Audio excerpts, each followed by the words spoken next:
Listen up, get ready, I'm not gonna take no more. There's a revolution, a revelation going on in my soul. Buckle up, get ready, we're not gonna sit. Sisters and brothers, citizens of the world, welcome back to Live from the Heartland for the week of August 18th. And our first guest is someone who's been on the show before, and I've gotten to know her through the project she's involved with, which is the Historic Preservation Society of the Illinois chapter of the Black Panther Party, the Black Panther Party Historical Trail, the one and only Leila Wills. Good day to you, Leila. Good day, Mike. Thanks so much for having me. Well, it's good to have you back. We did report on this historical trail of the Black Panther Party here in Chicago, and there have been a number of events I've attended. I was at the McCormick Boys Club when you dedicated a plaque there, and then at the Church of the Holy Covenant in Lincoln Park. Why don't you tell the listeners and viewers a little bit about what this project is all about? Yeah, so we have built the Black Panther Party Heritage Trail in Illinois. This work started back in 2020, and it took us about 3 years to list the Black Panther Party in Illinois on the National Register of Historic Places. That was a huge accomplishment because the party, as you know, most of the properties associated with the party have been demolished. So it was quite an accomplishment for us to get a thematic listing on the National Register. So that we achieved that in late 2023. And since then, starting in 2024, we were actively building the Heritage Trail. And the Heritage Trail we have identified almost 200 locations where the party and the Rainbow Coalition operated within the city of Chicago and the state of Illinois. So, of course, we can't start it with that many locations. So we started it with a selected 13 sites. And these first 13 we're calling the inaugural trail. And we did dedicate 3 plaques so far. So each of these sites, the goal is, we still have work to do. The goal is to have historical bronze casted plaques at each of these locations. So we dedicated the Better Boys Foundation at 1512 South Pulaski. They can go on our website and view pictures and the video from that. And that was the first location of the Panthers' Free Breakfast for Children location. Chairman Fred Hampton and Deputy Minister of Education Billy Che Brooks started that breakfast program there on April 1st, 1969. Then we have our only site in the inaugural trail outside of Chicago is in Peoria, where Mark Clark started the Free Breakfast for Children program at Ward Chapel. And your listeners may know, I know you know, that Mark was assassinated along with Chairman Fred on December the 4th, 1969. So we thought it was very important to include Mark in the inaugural trail. And then we had a double dedication ceremony for sites 11 and 12, which are the People's Law Office and the Church of the Holy Covenant. So the People's Law Office was located at 2546 North Halsted, and the Holy Covenant, that building still exists, but of course the People's Law Office has moved since then, but that's our site on the trail. And Holy Covenant is in the same location, 925 West Diversey. And I do invite people to watch that dedication program and look at the pictures, because I learned so much at that program when you and Mary Driscoll got up there, and Flint Taylor was the host of that. And that was one of the best dedications that we've had. That was a really fun event. And, I got to see some people I hadn't seen for a long time. And it brought back a lot of memories, because Rising Up Angry had a free health clinic, as did, the Panthers had a health clinic. So did the Young Lords for a while, and the Young Patriots. Probably the most developed was the Fritzie Engelstein Free People's Health Center at the Church of the Holy Covenant. And I remember going there as a patient, going there as an organizer, and it was pretty wonderful, and the event was really nice. Tell me what you think, Leila, what the aim of all of this is all about. What motivates you to do this, and what do you think it brings to the community?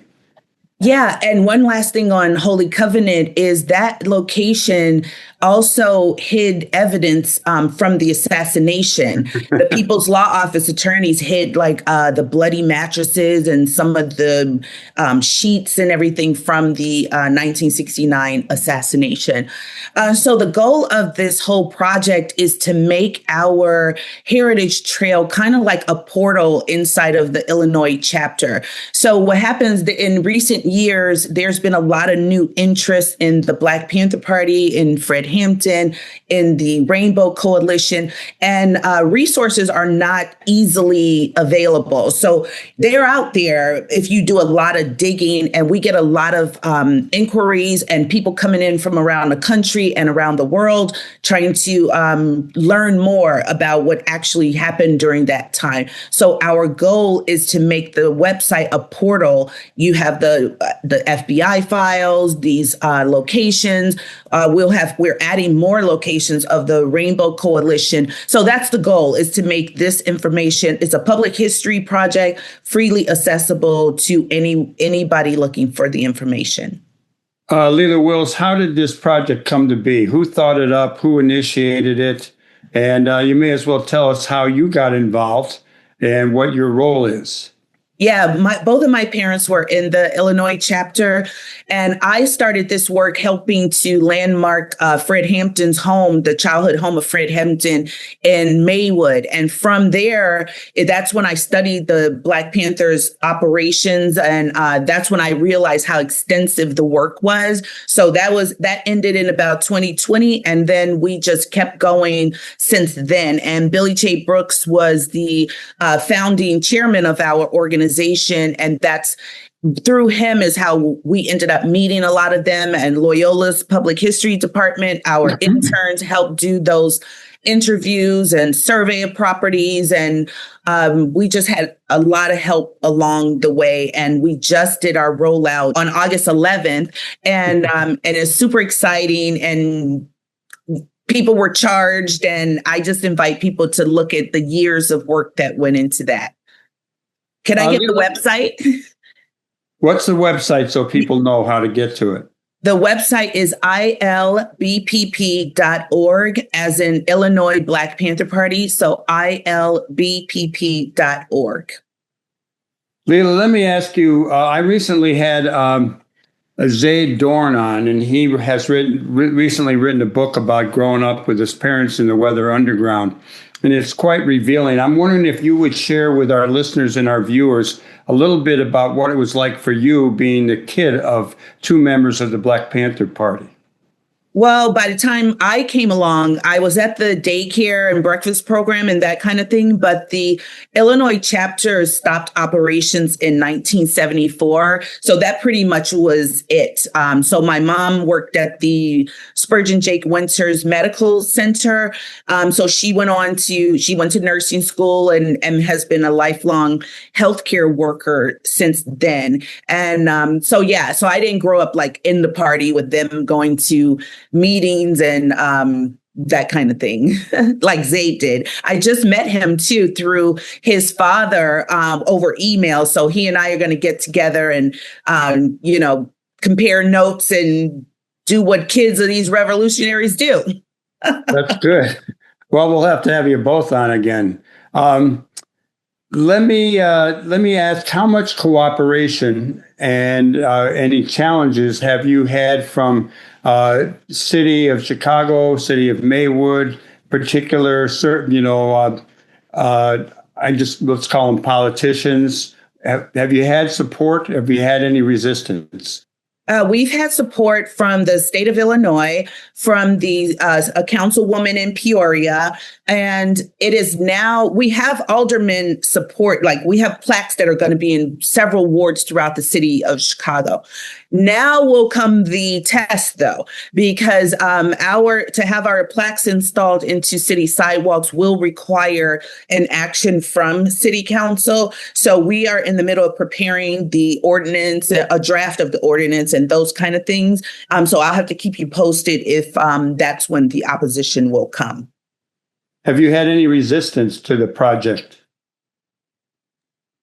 No, we haven't had any resistance. Some of the resistance the only resistance we've had has been kind of, internal, like conflicting, but that has been minor. The party we have most of our members are former members of the Illinois Party and the Rainbow Coalition, and we've been very fortunate to have support throughout the way.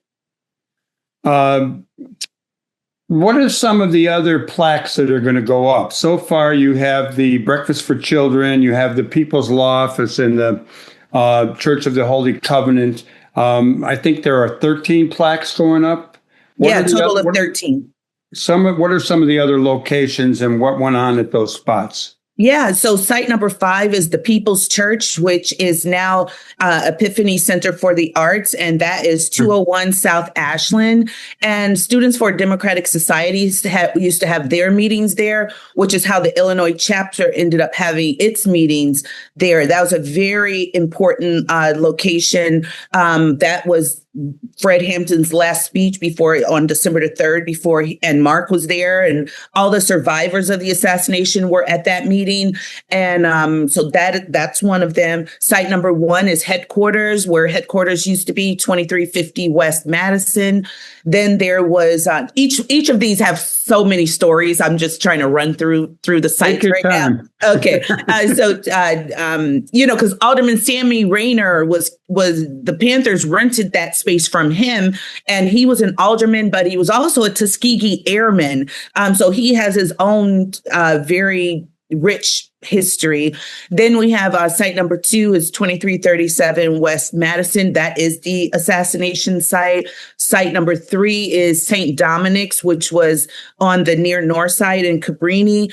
357 West Locust. That's where we had a breakfast program and Rainbow Coalition organizing. The medical center, Spurgeon Jake Winters People's Medical Care Center, which is 3650 West 16th Street. I hope I'm not mixing up those numbers, but it's on the website. And that's where they did sickle cell anemia testing across the street at Penn Elementary.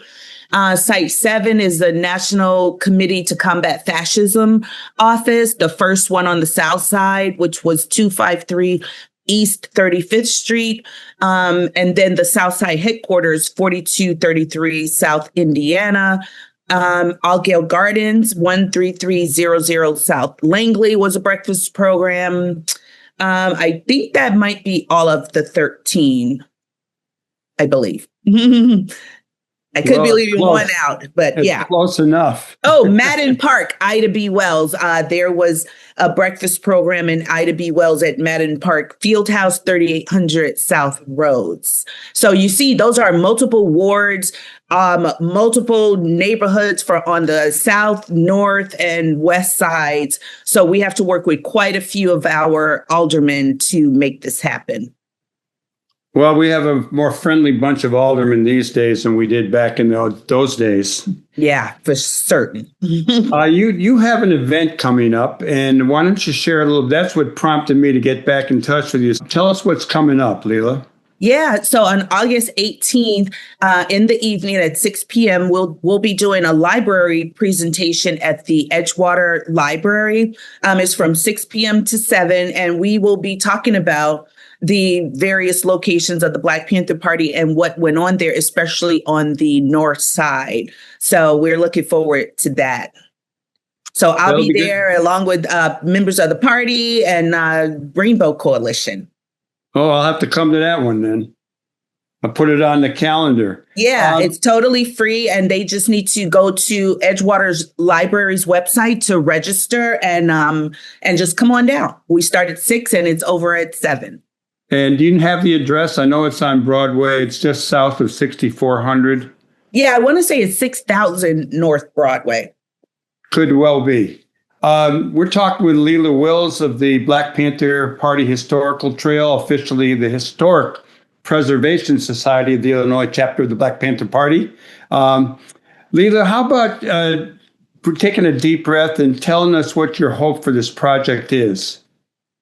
Well, the hope is that we get all of the sites that we have fleshed out with the stories behind these sites, including the coalition locations, police raids, college speaking engagements, everything, where it is a one-stop for anyone looking for information on the Illinois chapter and its leadership and operations. That's the goal, for it to be a public history project and a resource for everyone. You know, at the time of the Black Panther Party, as well as the Young Lords, the Young Patriots, Rising Up Angry American Indian movement, it was a volatile time in this country. And then we had a period of relative relaxation. But today, it's things are really out of control. And probably more than ever, we need organizations like that. So I'm wondering if you can tell us how you think that your project, the Black Panther Party Historical Trail, relates to the struggles that are going on today. Well, one thing we hope will happen is that it'll lay a foundation of knowledge. So you'll have a lot of new groups. There's a lot of new groups calling themselves Black Panthers also. But sometimes I think that our new groups get stuck in one part of the movement or the party and not really understand the 10-point platform and program, how all of the programs evolved from, what they represented. We don't want the Panthers to look like a social service agency, what the political climate was at the time, how daring everything was for all of you guys to challenge the system, the depth of poverty at that time, because you can't just start a free breakfast for children program now when, because of the work that went on, it's offered in schools now. But I really think if people understood we don't want people to think that the Panthers just plopped out of history, but we want to connect it to the Great Migration and why they picked these areas to operate out of. They were established neighborhoods because of the Great Migration.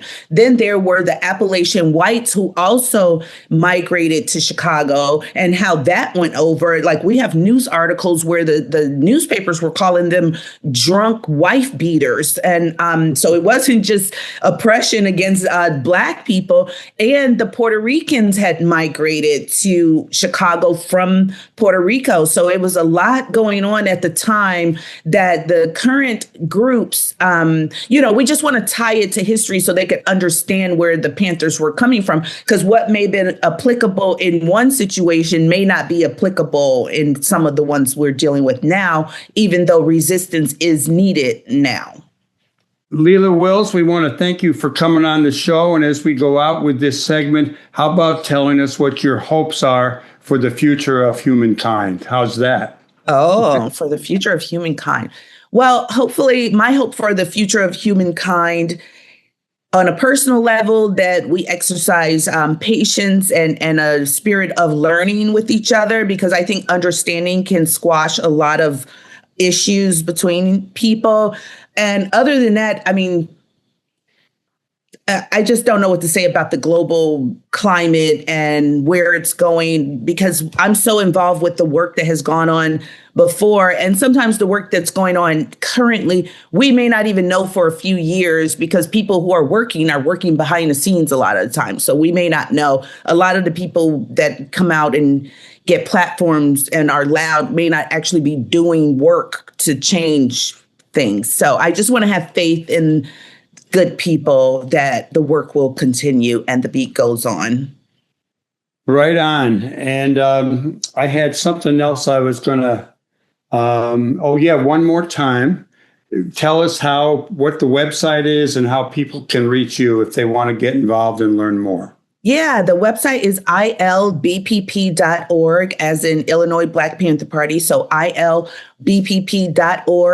And if you want to get in touch with me, I'm on not a lot. I may do more social media, but I'm on Facebook, Instagram. I'll do LinkedIn pretty soon. And then on the website is a contact form. So if you want to get in touch with us, or reach some of the Panthers, or have any of them speaking at your schools or anything like that, just hit the contact button and we will get back to you. Thanks so much for coming on live from the Heartland. All power to the people.